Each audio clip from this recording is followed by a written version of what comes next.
Hello students, this video lecture is for BE's 5th semester students.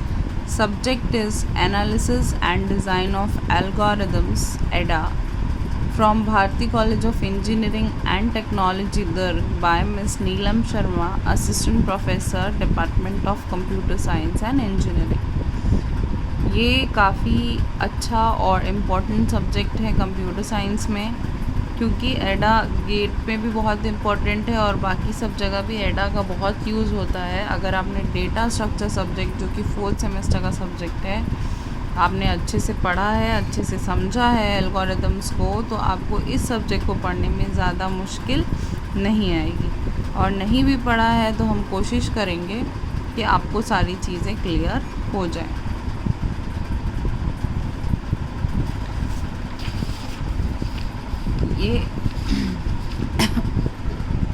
ये आपका एडा का सिलेबस है, एनालिसिस डिज़ाइन ऑफ एल्गोरिदम्स। जो हमारा फर्स्ट यूनिट है उसमें हमको पढ़ना है डेफिनेशन, नोटेशंस, एसिम्प्टोटिक नोटेशंस में 3 case, worst case, best case of average case, जिसमें big O, small O, omega, theta notations, recursive algorithms के numericals, recurrence equation, sorting, searching, जिसमें ये सारे सॉर्टिंग और ये सारी सर्चिंग हमको पढ़नी है। तो सबसे पहले हम आज चालू करेंगे कि एल्गोरिदम क्या होता है। तो सबसे पहले हम ये जानते हैं कि व्हाट इज़ एल्गोरिदम, क्योंकि इस सब्जेक्ट का नाम ही है analysis and design of algorithms. तो हमको जो भी पढ़ना है इस सब्जेक्ट में वो एल्गोरिदम्स के बारे में पढ़ना है, उसकी डिज़ाइनिंग, उसकी एनालिसिस, वो कैसे काम करता है और वो सारी चीज़ें। तो an algorithm named after the 9th century Muslim scholar Abu Jafar Muhammad ibn Musa al Khwarizmi is defined as follows. अब देखिए, इसका जो नाम है उसी से एल्गोरिदम आया है, ठीक है। Abu Zafar Mohammad ibn Musa al ख़ौज़रमी, इसी ने डिफ़ाइन किया था बेसिकली एल्गोरिदम को। An algorithm is a finite step by step procedure to achieve a required result. Algorithm जो है वो फाइनाइट स्टेप है, स्टेप बाय स्टेप प्रोसीजर है किसी भी रिक्वायर्ड रिज़ल्ट को पाने के लिए। फाइनाइट इसलिए लिखा हुआ है क्योंकि एक नंबर जो है आपका डिसाइड रहता है कि इतने समय में हमको ये प्रोसीजर को कंप्लीट करना है। या फिर algorithm is a sequence of computational steps that transform the input into output. या फिर एल्गोरिदम जो है वो सीक्वेंस ऑफ कंप्यूटेशनल स्टेप्स है जो कि इनपुट को आउटपुट में चेंज कर देता है। या फिर algorithm is a sequence of operations performed on data that have to be organized in data structures। या फिर algorithm जो है वो sequence of operations है performed on data that have to be organized in data structures। In the designing of algorithms, complexity analysis of an algo is an essential aspect। Mainly, algorithmic complexity is concerned about its performance, how fast or slow it works। जब भी हम algorithm को design करते हैं तो mainly जो हम जिस पार्ट पे काम करते हैं वो होती है कॉम्प्लेक्सिटी एनालिसिस किसी भी एल्गोरिदम की। उसको हमको इक्वेट या इवैल्यूएट करना पड़ता है। The complexity also describes the efficiency of an algorithm in terms of amount of memory to process the data and processing time। जो complexity है वो आपके algorithm की efficiency बताती है कि आपके algorithm को कितना समय लग रहा है execute होने के लिए और कितनी ज़्यादा memory की वो algorithm consumption कर रहा है।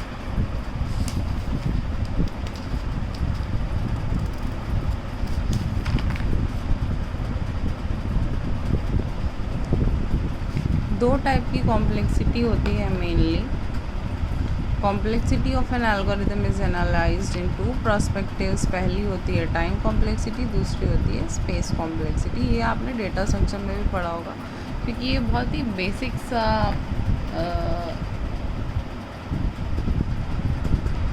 एल्गोरिदम के बारे में एनालिसिस है।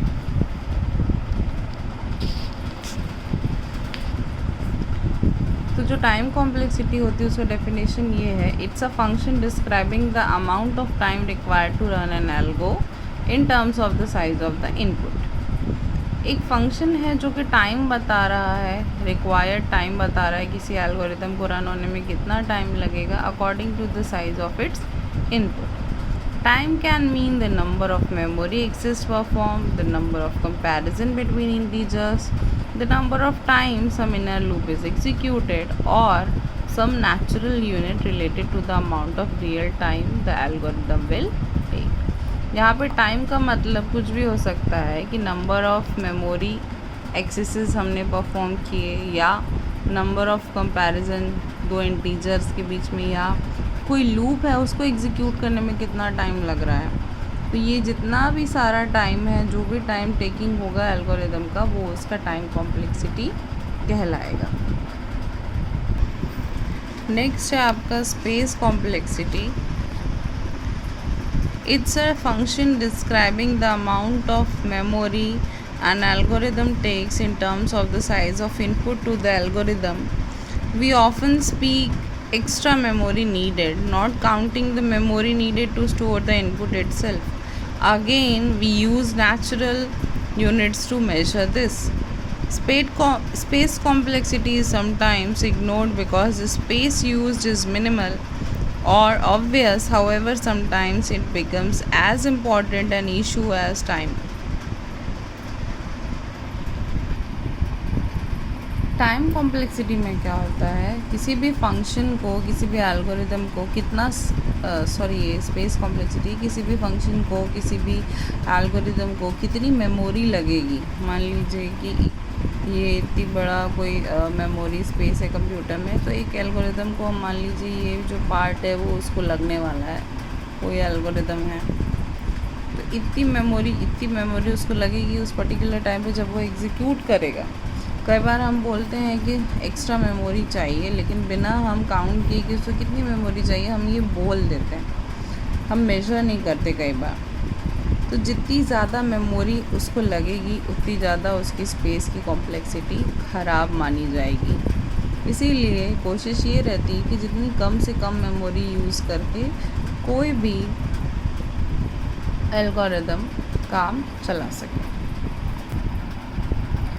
जो फर्स्ट यूनिट का मेन इम्पॉर्टेंट पार्ट है जो हमको बहुत अच्छे से समझना है, उस टॉपिक का नाम है asymptotic notations.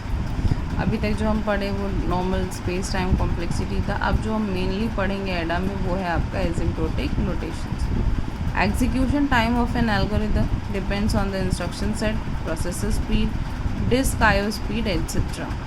Hence, we estimate the efficiency of an algorithm asymptotically. किसी भी एल्गोरिदम का एग्जीक्यूशन जो है वो instruction set, processor speed, disk की स्पीड जो भी है उस पर डिपेंड करता है। इसीलिए हम किसी की एल्गोरिदम की एफिशिएंसी जो है वो एसिम्प्टोटिकली निकालते हैं। इसमें क्या होता है कि time function of an algorithm here is represented by T of n। जब हम इसको ऐसे लिखते हैं तो हम उसको पढ़ते हैं T of n, where n is the input size. जितना भी हम इनपुट दे रहे हैं उसका साइज डिनोट कर रहा है n। Different types of asymptotic notations are used to represent the complexity of an algorithm. Following asymptotic notations are used to calculate running time complexity of an algorithm. बहुत सारे asymptotic notations use करते हैं हम complexity analysis के लिए। ये कुछ common हैं जिनके बारे में हम डिटेल में पढ़ेंगे। तो सबसे पहले है बिग O। इसको ऐसे बिग O लिख सकते हैं आप, big O, big omega, theta, big theta, little O and little omega. तो ये 5 एसिम्प्टोटिक नोटेशंस हैं जिसमें ये अपर बाउंड, ये लोअर बाउंड है और ये मिडिल बाउंड है। तो ये 5 एसिम्प्टोटिक नोटेशंस हैं जिनके बारे में हमको पढ़ना है। तो सबसे पहले हम देख लेते हैं big O notation, एसिम्प्टोटिकली upper bound. It is the most commonly used notation A function f of n can be represented in the order of g of n, that is big O of g of n, if there exists a value of positive integer n and n0 and a positive constant c such that f of n is less than equal to c of g of n for n is greater than n0 in all case. Hence, function g of n is an upper bound for function f of n as g of n grows faster than f of n. इसका एक graph है यहाँ पर देखिए, ठीक है। ये जो लाइन है वो इंडिकेट कर रही है जी ऑफ एन को, सी ऑफ जी ऑफ एन को, और ये जो ग्राफ है वो इंडिकेट कर रहा है एफ ऑफ एन को। अब यहाँ पर क्योंकि बिग ओ क्या होता है, अपर बाउंड होता है। अपर बाउंड का मतलब है जो सबसे हाईएस्ट वैल्यू लेता है, और ये जो पॉइंट है वो हमारा n0 का पॉइंट है, और सी ऑफ जी ऑफ एन जो है वो हमेशा इससे बड़ा होगा। इसलिए जो बिग ओ की इक्वेशन बनती है किसी फंक्शन के लिए वो ऐसी बनती है, ठीक है। तो यहाँ पे c जो है हमारा एक कांस्टेंट है, n हमारा इनपुट साइज है, f हमारा फंक्शन है, और g भी हमारा एक टाइप का फंक्शन है। Since it gives the worst case running time of an algorithm, it is widely used to analyze an algorithm, as we are always interested in the worst case scenario. तो ये था हमारा big O notation. इसके examples मैं आपको बाद के lectures में समझाऊंगी। पहले आप इन सारे की इक्वेशन समझिए, इनको अच्छे से याद कर लीजिए, क्योंकि हमको न्यूमेरिकल सॉल्व करने में इन इक्वेशंस की ज़रूरत पड़ेगी। नेक्स्ट है हमारा बिग थीटा या theta notation. Bounds a function from above and below, so it define exact asymptotic. Simple way to get theta notation of an expression is to drop low order terms and ignoring leading constants. For a given function g of n, we denote theta of g of n as follows. Theta of g of n is equals to f of n. There exists a positive constant c1, c2 and n0 such that 0 is less than c1 of gn is less than equal to fn is less than equal to c2 of g of n for all n is greater than n0. तो ये जो equation है यहाँ पे, इसमें क्या होता है, थीटा जो है वो मिडिल ऑर्डर है। जैसे हमने बिग ओ में देखा है, देखिए अगर मैं कंपैरिजन की बात करूँ तो बिग ओ में देखा कि सी ऑफ जी ऑफ एन जो है वो एफ ऑफ एन से हमेशा बड़ा रहेगा, चाहे कोई भी कंडीशन हो जाए। ये बिग ओ की कंडीशन है। और थीटा में क्या होता है, वो हमेशा दो फंक्शंस के बीच में काम करता है, जिसमें c1 fn से बड़ा होगा, c2 जो है वो fn से छोटा होगा, ठीक है। तो ये इक्वेशन आपको थीटा के लिए हमेशा याद रखनी पड़ेगी कि theta of g of n में क्या होगा कि f of n is equals to theta of g of n जब होना होगा तो वो बिलोंग करेगा C1 और C2 के बीच में, जिसमें C1 से तो वो बड़ा रहेगा और C2 से वो छोटा रहेगा। The above function means if f of n is theta of g of n, then the value of f of n is always between c1 of gn and c2 of gn. For large values of n is greater than n0. The definition of theta also requires that f of n must be non-negative for values of n greater than n0. तो ये equation जो है, ये वाली equation हो गई है, ये वाली इक्वेशन हो गई है, आपको हर किसी के लिए याद रखनी पड़ेगी कि बिग ओ की इक्वेशन ये होती है, बिग थीटा की इक्वेशन ये होती है। नेक्स्ट है हमारा बिग ओमेगा। जैसा कि बिग ओ नोटेशन है, अपर बाउंड ये जो हमारा बिग ओमेगा है उसको हम बोलते हैं लोअर बाउंड।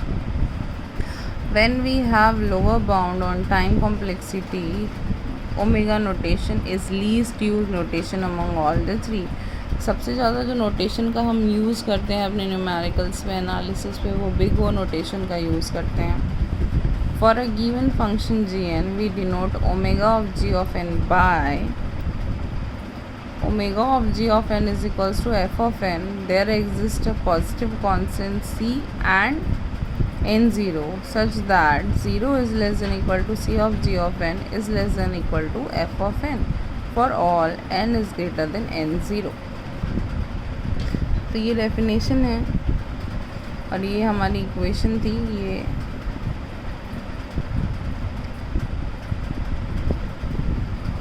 तो इस पे जो हमारा फंक्शन है वो कांस्टेंट से बड़ा है, तो इसकी जो फाइनल इक्वेशन बनेगी उसमें होगा f of n is greater than equal to c of g of n। क्योंकि ये लोअर बाउंड है इसलिए जो हमारा फंक्शन है, हमारा जो इनपुट साइज़ है वो बड़ा होगा कांस्टेंट वैल्यू से। बिग जो होता है वो अपर बाउंड होता है, इसलिए उसकी इक्वेशन जो आती है वो f of n is less than equal to c of g of n आती है। और जो थीटा है वो इन दोनों के बीच में लाई करता है, इसलिए जो थीटा की इक्वेशन बनती है वो c1 से छोटी रहती है, c1 से बड़ी रहती है और c2 से छोटी होती है।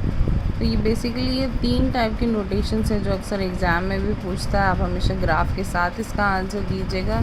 मेनली जो इम्पोर्टेंट है वो इसकी इक्वेशंस इम्पॉर्टेंट है। इसके नेक्स्ट वीडियो लेक्चर में हम बेस्ट केस वर्स्ट केस के साथ इन इक्वेशंस को, इन नोटेशंस को पढ़ेंगे।